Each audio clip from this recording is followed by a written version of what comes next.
Big boss ಮನೆಯಲ್ಲಿ drone ಸ್ವಲ್ಪ ದಿವಸಗಳ ಕಾಲ ಚೆನ್ನಾಗಿ ಹಾರ್ತಾ ಇತ್ತು. ಸದ್ಯದ ಮಟ್ಟಿಗೆ ಇಳಿದಿದೆ ಕೆಳಗೆ. ನಿಮ್ ಪ್ರಕಾರ ಭಯ ಬಿದ್ದಿದಾರ ಡ್ರೋನ್ ಪ್ರತಾಪ್?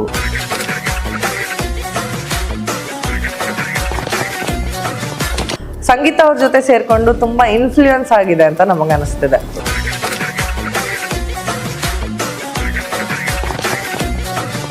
ಸೈಲೆಂಟ್ ಆಗಿದ್ದಿದ್ ಪ್ರತಾಪೇ ನಮ್ಗೆಲ್ಲ ಚೆನ್ನಾಗಿರ್ತಾ ಇತ್ತು. ಅಟ್ಲೀಸ್ಟ್ ಏನೋ ಮಾಡ್ತಿರ್ಲಿಲ್ಲ ಅಂದ್ರೆ ಅಟ್ಲೀಸ್ಟ್ ಸೈಲೆಂಟ್ ಆಗಾದ್ರೂ ಇರ್ತಾ ಇದ್ರು. ಕಂಟೆಸ್ಟೆಂಟ್ ಹೇಗೆ ಯಾವ ರೀತಿ ಯಾವಾಗ ಚೇಂಜ್ ಆಗ್ತಾರೆ ಅಂತ ಗೊತ್ತಿಲ್ಲ. ಈಗ ಕಾರ್ತಿಕ್ ಮತ್ತೆ ಸಂಗೀತ ಅವ್ರದ್ದು love story plus friendship plus ದುಶ್ಮನ್ಗಿರಿ, ಸೊ ಈ ಮೂರು ಕೂಡ ಕನ್ಫ್ಯೂಷನ್ ಅಲ್ಲಿ ಓಡಾಡ್ತಾನೆ ಇದೆ. ಆ ವಿಟಿ ತೋರಿಸಿ ಎಲ್ಲ ರೂಮಿಗೆ ಹೋಗಿದ ತಕ್ಷಣ ಅವ್ರದ್ದು ಫ್ಲಿಪ್ ಆದ್ರು ಇಬ್ರು.